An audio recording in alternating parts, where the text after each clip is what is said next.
The business affiliation process is entirely digital. It can be self-managed by the merchant. It begins by outlining the requirements for the process and asking to accept terms and conditions. First, you must select a type of identification, whether for a natural or legal person. Then, the photos of the documents must be taken. The structure of the document is validated through AI, and the data is extracted from the images to reduce the typing process.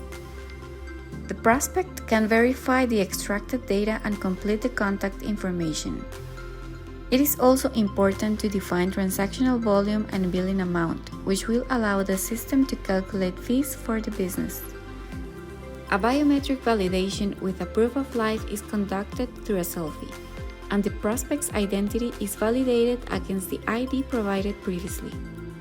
If access to identification databases is available, an even more effective validation is performed at this step. Once biometric validation is successful, the final details need to be selected, such as terminal type, business category, PEP, and FATCA information.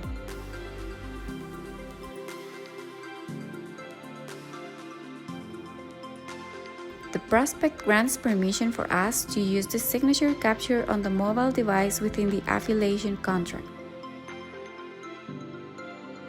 Finally, the signed contract is sent to the new business via email.